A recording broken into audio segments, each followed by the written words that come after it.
Hello friend, TP study में आपका स्वागत है। आज हम देखेंगे पंचायती राज से संबंधित कुछ महत्वपूर्ण एमसीक्यू। यदि आप हमारे चैनल में नए हैं तो हमारे चैनल को सब्सक्राइब करें ताकि ऐसे ही एमसीक्यू वीडियो आपको मिलती रहे। यदि आप पंचायती राज से संबंधित पिछला एमसीक्यू वीडियो नहीं देखे हैं तो उसका लिंक मैं इस वीडियो के डिस्क्रिप्शन बॉक्स में डाल दूंगा, वहाँ से जाके देख सकते हैं। चलिए देखते हैं आज का प्रश्न। देखते हैं प्रश्न नंबर पहला में क्या बोला है। पंचायती राज क्रियाकलापों पर निम्नांकित समितियों का आरोही क्रम बताइए। देखिए दोस्तों, आरोही क्रम से तात्पर्य है बढ़ते क्रम बताइए। तो इसमें सन के आधार पर बढ़ते क्रम पूछा गया है। देख लेते हैं पहले कौन आया उसको। इसमें ऑप्शन क्या क्या है। ऑप्शन पहला बलवंत राय मेहता समिति, दूसरा अशोक मेहता समिति, तीसरा GV राव समिति, चौथा LM सिंघवी समिति। तो इसका सन देख लेते हैं हम लोग कि कब कब आया, उसके आधार पर देखेंगे इसका आंसर क्या होगा। देखिए जो बलवंत राय मेहता समिति है यह 1957 में आया था और जो अशोक मेहता समिति है वह 1977 में आया था। GV के राव समिति 1985 में आया था। साथ ही LM सिंघवी समिति है, जो लक्ष्मीमल सिंघवी समिति है, 1986 में आया था। तो इसके आधार पर इसका आंसर हो जाएगा ऑप्शन नंबर सी, पहला, दूसरा, तीसरा, चौथा। इसको आप लोग ध्यान देंगे। चलिए अगला देखते हैं प्रश्न नंबर दूसरा। प्रश्न नंबर दूसरा में क्या पूछा गया है। निम्नलिखित में से कौन सा युग्म सही है। देख लेते हैं कि इसमें का कौन सा युग्म सही है, उसको देखते हैं। ऑप्शन ए में क्या दिया है। दांतेवाला समिति ग्रामीण विकास कार्यक्रम में विद्यमान प्रशासनिक व्यवस्थापन, यह गलत है दोस्तों। दूसरा देखते हैं GV के राव समिति खंड स्तर पर नियोजन, यह गलत है। तीसरा देखते हैं बलवंत राय मेहता समिति पंचायती राज संस्थान, यह सही है। चौथा देखते हैं संथानम समिति पंचायती राज और वित्तीय समिति, यह भी गलत है दोस्तों। तब इसका आंसर हो जाएगा ऑप्शन नंबर सी, बलवंत राय मेहता समिति पंचायती राज संस्थान, यह सही है। अगला देखते हैं प्रश्न नंबर तीसरा। देखते हैं प्रश्न नंबर तीसरा में क्या बोला गया है। प्रश्न तीसरा में बोला गया है पेशा अधिनियम किस समिति की सिफारिश से लागू किया गया। देख लेते हैं इसमें ऑप्शन क्या क्या है। ऑप्शन नंबर ए नरसिंहन समिति, ऑप्शन बी रंगराजन समिति, ऑप्शन सी भूरिया समिति, ऑप्शन डी अशोक मेहता समिति। इसका आंसर हो जाएगा ऑप्शन नंबर सी, भूरिया समिति। जो पेशा अधिनियम है भूरिया समिति की सिफारिश पर लागू किया गया था। भूरिया समिति 1995 में आया। यहीं अगर हम लोग देखें जो पेशा एक्ट है उसका फुल फॉर्म क्या है, तो पेशा का फुल फॉर्म है Panchayat extension to scheduled area, जो 1996 में लागू हुआ था। इसको आप लोग ध्यान देंगे। अगला देखते हैं प्रश्न नंबर चौथा। पंचायती राज के संबंध में कौन सुमेलित है। देख लेते हैं पंचायती राज के संबंध में कौन सुमेलित है, उसको देखते हैं। इसका ऑप्शन पहला अशोक राय मेहता समिति, दूसरा बलवंत राय मेहता समिति, तीसरा जुबिन मेहता समिति, चौथा प्रताप सिंह समिति। तो देखिए दोस्तों, पंचायती राज से संबंधित आपका अशोक राय मेहता समिति है और बलवंत राय मेहता समिति। अशोक मेहता समिति 1977 में आया था, जबकि बलवंत राय मेहता समिति 1957 में आया था। बाकी दोनों पंचायती राज से संबंधित नहीं है। तब इसका आंसर हो जाएगा ऑप्शन नंबर बी, पहला, दूसरा। चलिए अगला देखते हैं प्रश्न नंबर पाँचवा। देखते हैं प्रश्न नंबर पाँचवा में क्या बोला गया है। संविधान के किस अनुच्छेद में भारत में राज्य को ग्राम पंचायत की स्थापना का निर्देश दिया गया है। देखिए दोस्तों, संविधान के कौन सा अनुच्छेद है जिसमें पंचायती राज के बारे में बताया गया है, पूछा है। देखते हैं इसका ऑप्शन ए अनुच्छेद 53, ऑप्शन बी अनुच्छेद 19, ऑप्शन सी अनुच्छेद 51, ऑप्शन डी अनुच्छेद 40। इसका आंसर हो जाएगा ऑप्शन नंबर डी, अनुच्छेद 40। जो अनुच्छेद 40 है उसी में पंचायती राज के बारे में बताया गया है। अगला देखते हैं प्रश्न नंबर छठवा। देखते हैं प्रश्न नंबर छठवा। पंचायती राज संस्थाओं को 1988 में संवैधानिक स्तर प्रदान करने की सिफारिश किस समिति ने की थी। देख लेते हैं दोस्तों कि जो पंचायती राज संस्था है उसको 1988 में संवैधानिक स्तर प्रदान करने की सिफारिश किसने की थी, उसको देखते हैं। इसका ऑप्शन ए बलवंत राय मेहता समिति, बी थुंगन समिति, सी अयंगर समिति, डी सिंघल समिति। इसका आंसर हो जाएगा ऑप्शन नंबर बी, थुंगन समिति। अगला देखते हैं प्रश्न नंबर सातवां। छत्तीसगढ़ में ई पंचायत प्रोजेक्ट का उद्घाटन कब हुआ। देखते हैं इसका ऑप्शन नंबर ए 26 जनवरी 2005, बी 15 अगस्त 2001, सी 2 अक्टूबर 2008, डी 1 दिसंबर 2010। इसका आंसर हो जाएगा ऑप्शन नंबर ए 26 जनवरी 2005। चलिए अगला देखते हैं प्रश्न नंबर आठवां। प्रश्न नंबर 8वां देखते हैं। पेशा अधिनियम किस वर्ष लागू हुआ। देखिए दोस्तों, मैं ऊपर के क्वेश्चन में बताया हूँ कि पेशा अधिनियम कब लागू हुआ, उसको किस समिति की सिफारिश पर किया उसको। तो देखते हैं इसका ऑप्शन क्या है। ऑप्शन ए वर्ष 1996, ऑप्शन बी वर्ष 1997, ऑप्शन सी वर्ष 1995, ऑप्शन डी वर्ष 1998। इसका आंसर हो जाएगा ऑप्शन नंबर ए वर्ष 1996। 1996 में पेशा अधिनियम लागू हुआ था, इसको आप लोग देख लेंगे। अगला देखते हैं प्रश्न नंबर 9वां। पंचायती राज अधिनियम के अनुसार देश में किस राज्य में सर्वप्रथम चुनाव कराए गए। देख लेते हैं दोस्तों कि पंचायती राज अधिनियम के अनुसार देश के कौन से राज्य में सर्वप्रथम चुनाव कराए गए थे उसको। तो इसका ऑप्शन देख लेते हैं। Option A Kerala, option B Rajasthan, option C Madhya Pradesh Chhattisgarh, option D Bihar. इसका आंसर हो जाएगा option number C Madhya Pradesh Chhattisgarh. यहीं अगर हम लोग कुछ देखें तो जो पंचायती राज व्यवस्था है इसकी शुरुआत 2 अक्टूबर 1969 को राजस्थान के नागौर जिले से पंडित जवाहरलाल नेहरू द्वारा किया गया था। 73वें संविधान संशोधन 1992 के तहत पंचायती राज संस्थान को संवैधानिक दर्जा मिली थी। इसको भी आप लोग ध्यान में रखेंगे, पेपर में पूछा जा सकता है। चलिए अगला देखते हैं। प्रश्न नंबर 10वां देख लेते हैं। 73वें संवैधानिक संशोधन के विषय में क्या सही है। देख लेते हैं 73वें संविधान संशोधन के विषय में सही क्या है उसको देखते हैं। ऑप्शन पहला, पंचायती राज व्यवस्था को संवैधानिक स्वरूप दिया गया। दूसरा, पंचायती राज व्यवस्था को वैधानिक स्वरूप दिया गया। तीसरा, संविधान में एक नई अनुसूची जोड़ी गई। चौथा, इस संशोधन के कारण संविधान में 15 अनुच्छेदों की वृद्धि हुई। पांचवा, प्रजातंत्र को तीसरे स्तर पर लागू किया गया। देखते हैं इसमें क्या क्या सही है उसको, कौन कौन सा ऑप्शन सही है उसको।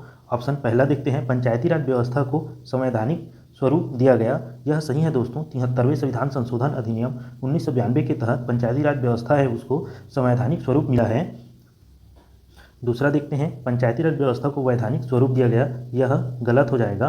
तीसरा देखते हैं, संविधान में एक नई अनुसूची जोड़ी गई।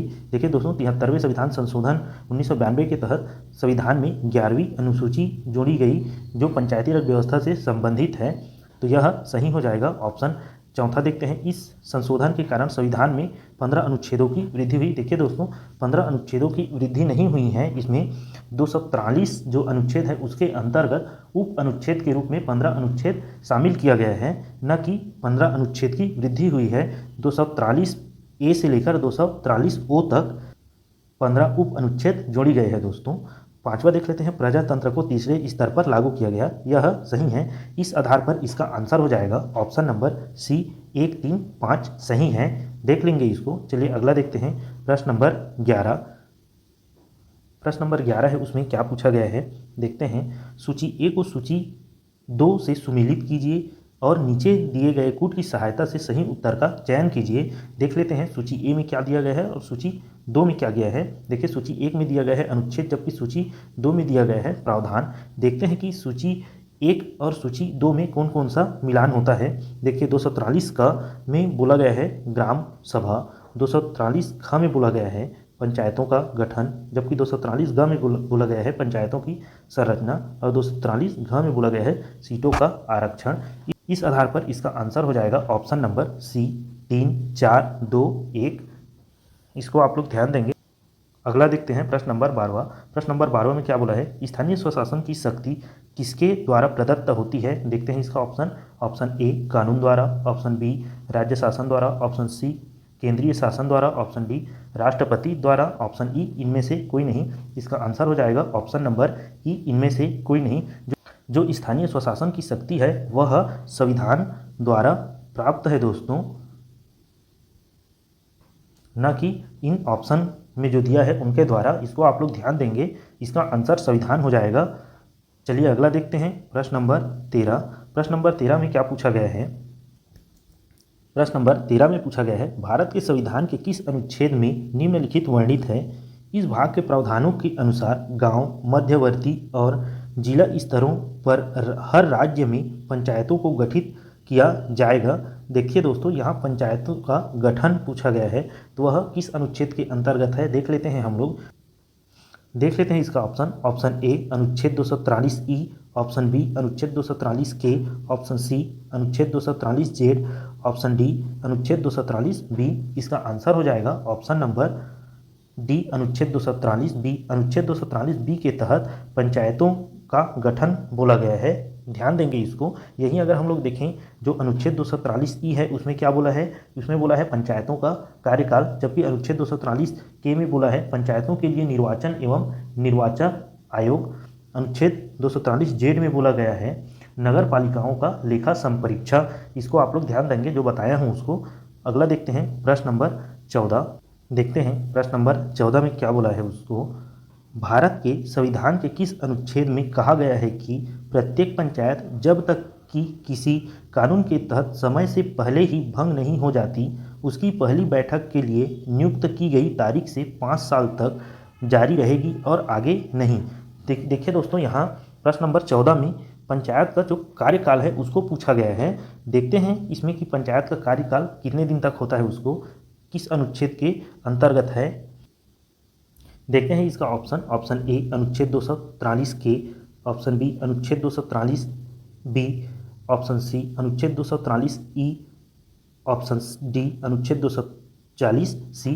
तो देखिए दोस्तों, अनुच्छेद 240 नहीं है पंचायती राज में, तो ऑप्शन डी तो पहले ही गलत हो जाएगा।